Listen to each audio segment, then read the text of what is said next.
नमस्कार, capital TV देख रहे हैं आप। मैं हूं आपके साथ पूजा। बड़ी खबर महाराष्ट्र की सियासत में सुप्रीम कोर्ट में सुप्रीम सुनवाई से जुड़ी हुई सामने आ रही है।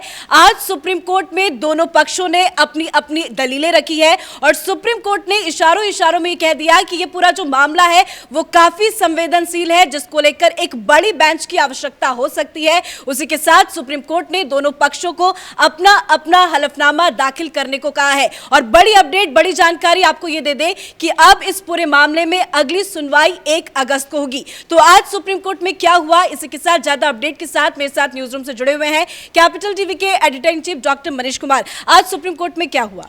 देखिए, आज सुप्रीम कोर्ट ने इस पूरे मसले को टाल दिया।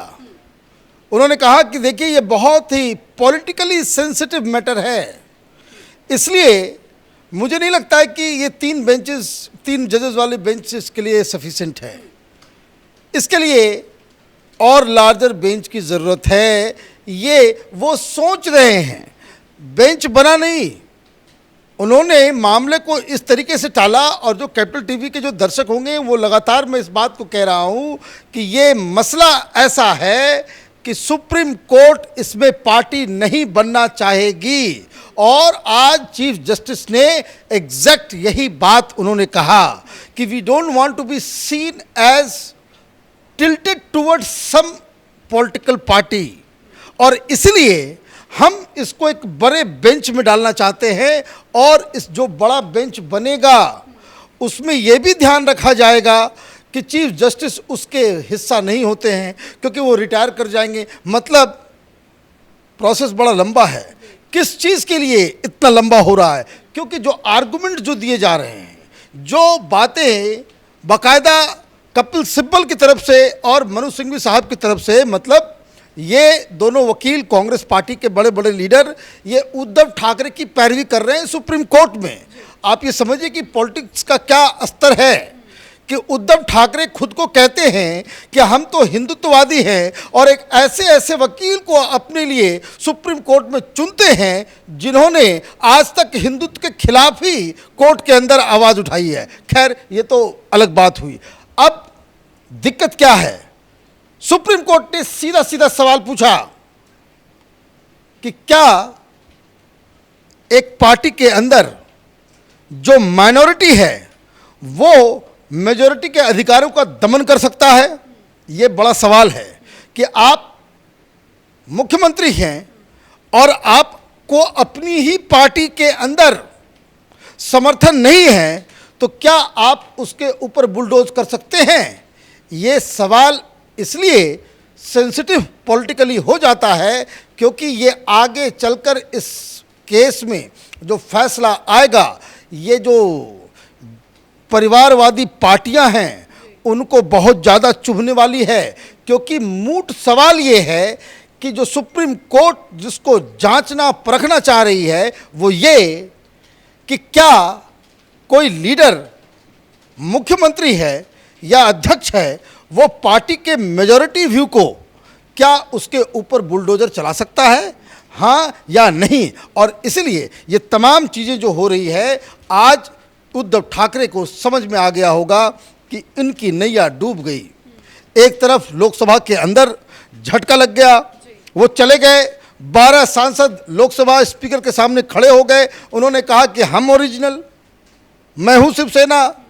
और बिरला साहब ने उनको मान्यता भी दे दी। जो पहले विप हुआ करती थी वही विप को फिर से लागू कर दिया गया। मतलब लोकसभा के अंदर उद्धव ठाकरे का एक भी फरमान लागू नहीं होगा। और जो बाकी बचे हुए लोग हैं वो अगर एकनाथ शिंदे के गुट की विप को मानते नहीं हैं तो लोकसभा से वो सस्पेंड हो जाएंगे। तो अब देखिए, इसका मतलब संसद के अंदर भी एकनाथ शिंदे ने अपनी पैर को जमा लिया।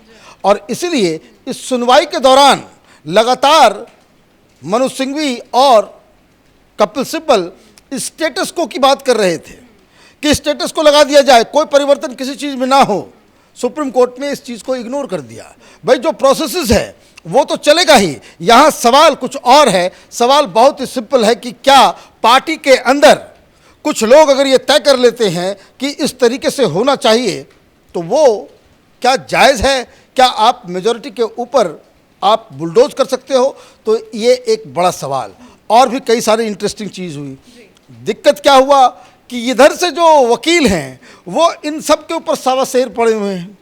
हरीश साल्वे साहब, वो तो वर्ल्ड रिनाउंड लॉयर हैं, उन्होंने कहा कि भाई आसमान नहीं गिर जाएगा कि अगर मुख्यमंत्री बदल जाता है तो, अगर मुख्यमंत्री बदल जाए तो उससे आसमान नहीं गिरेगा। और जो कपिल सिब्बल उद्धव ठाकरे गुट की तरफ से जो आर्ग्यू कर रहे हैं कि पार्टी तोड़ दिया, ये कर दिया, वो कर दिया, दल बदल कानून का इम्प्लीकेशन, उन्होंने साफ साफ कहा कि पार्टी छोड़ के तो कोई गया नहीं। क्या पार्टी के अंदर जो मेजॉरिटी व्यू है वो अपनी बात को रखेगा नहीं? क्या आप ये नहीं कह सकते? भाई उन्होंने सिंपल सी बात कही। तो इस पे कपिल सिब्बल साहब बोले कि ये भी तो पार्टी के अंदर तय होगा। तो जज साहब इसमें इंटरवीन किए, एक ऐसी बात उन्होंने कह दी कि जिससे उद्धव ठाकरे को अब समझ में आ जाना चाहिए यहाँ से उनको कोई रिलीफ नहीं मिलने वाली। उन्होंने कह दिया कि वकील साहब, कपिल सिब्बल साहब, आप ये क्या चाहते हो कि पार्टी का प्रेसिडेंट कौन हो ये सुप्रीम कोर्ट तय करेगा? तो ये एक ऐसी जो सुनवाई आज हुई उससे साफ साफ कोर्ट का मूड समझ में आ रहा है कि वो डेमोक्रेसी के साथ हैं, जनभावना के साथ हैं। और जो तमाम तरह के जो ऑब्जेक्शंस उठाए जा रहे थे टेक्निकलिटीज़ के जरिए, उसका सिर्फ बेसिक लाइन यही है कि एक व्यक्ति जिसके पास 15 विधायक नहीं हैं वो मुख्यमंत्री बनने की सपना देख रहा हो, ये डेमोक्रेसी थोड़ी है। ये भाई आप शिवसेना के अंदर जो पहले करते आ रहे थे वो करते आ रहे थे, वो अलग बात है। लेकिन जब आप मुख्यमंत्री बनना चाहते हो, आपको तो अपनी पार्टी में और सदन के अंदर बहुमत का समर्थन होना चाहिए, जो उद्धव ठाकरे के पास नहीं है। और इसलिए उद्धव ठाकरे को जो आज जो सुप्रीम कोर्ट से राहत नहीं मिली है, और जिस हिसाब से एकनाथ शिंदे अपनी सारी गोटियों को फिट कर रहे हैं, लोकसभा हो, राज्यसभा हो, इलेक्शन कमीशन हो, यह हर जगह जिस हिसाब से वो अपने मूव्स को चल रहे हैं, ये कहना पड़ेगा कि उद्धव ठाकरे चारों खाने चित हो गए और एकनाथ शिंदे वो इस बैटल में विजयी बनकर के उभरे हैं। कुर्सी भी छीनी, पार्टी भी छीन लिया, अब सिंबल भी छीन जाएगा। यही सुप्रीम कोर्ट के इस फैसले से, उनके रवैये से पता चल रहा है। क्योंकि जैसे ये कह दिया सुप्रीम कोर्ट ने, हम सोच रहे हैं कि एक बड़ा बेंच बनना चाहिए। आपने वैसे पहले भी कहा था कि ये सुनवाई बहुत लंबी चलेगी, इतनी जल्दी में फैसला कोई सामने नहीं आएगा, और सुप्रीम कोर्ट ने भी आज इशारों इशारों में कह दिया कि बड़ी बेंच की ज़रूरत है। तो क्या 5 जजों की बेंच की जो बात कही जा रही है वो 1 तारीख को सुनवाई के साथ होगा या पहले उसका ऐलान हो जाएगा? देखिए, उन्होंने तो साफ साफ कह दिया कि I am just thinking about it. आप अपने हलफनामा को डालिए, उसको फिर वो पढ़ेंगे, 1 जुलाई को, फिर 1 अगस्त को फिर वो मिलेंगे। उन्होंने अपनी लाइन ऑफ थिंकिंग क्या है कि Supreme Court doesn't want to be seen as bias toward a party. और उनका सामने आप देखिए सुप्रीम कोर्ट में क्या होता है, सुप्रीम कोर्ट में डे टू डे की चीज़ें, वो फैसला नहीं होता कि इसने क्या कर दिया, उसने क्या कर दिया, ये फैसला गलत है, वो चीज़ें सुप्रीम कोर्ट में फैसला नहीं होती। सुप्रीम कोर्ट ने पहले ही सुनवाई में कहा कि भाई आप दोनों ही पार्टी को, हमने कहा था कि हाई कोर्ट जाओ, इधर क्यों आ गए?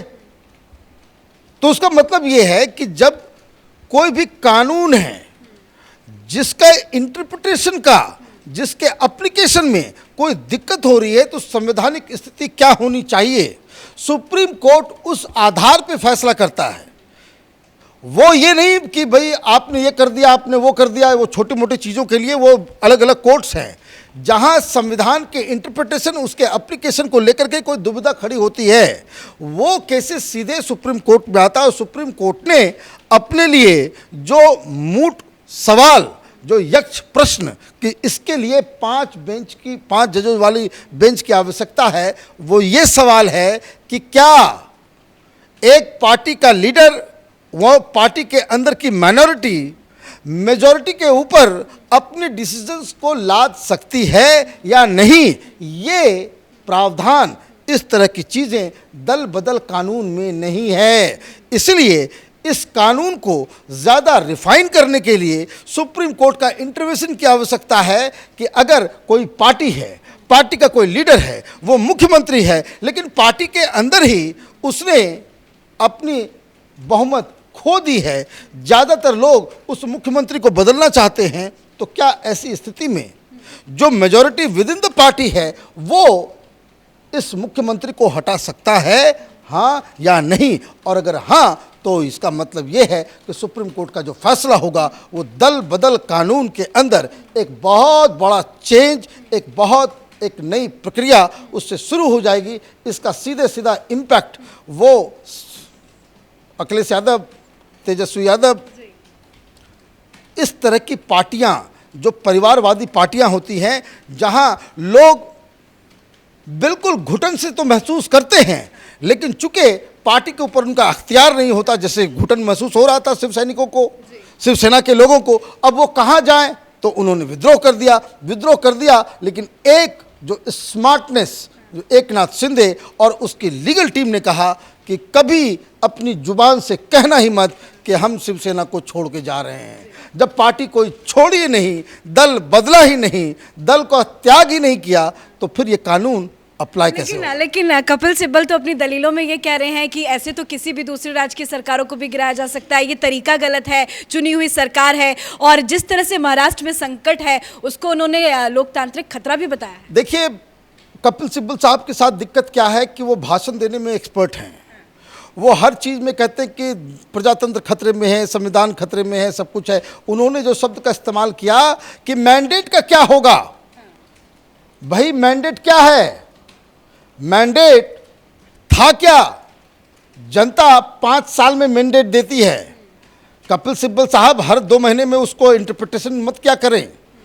मैंडेट साफ था कि देवेंद्र फडणवीस की सरकार थी, जिन्होंने देवेंद्र फडणवीस के चेहरे पे उसको मुख्यमंत्री डिक्लेयर करके ये चुनाव में जाते हैं, शिवसेना इसकी पार्टनर होती है।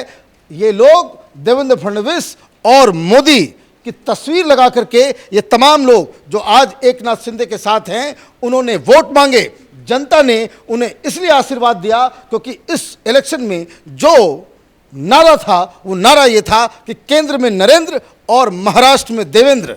इस आधार पे जनता ने अपना फैसला सुनाया था।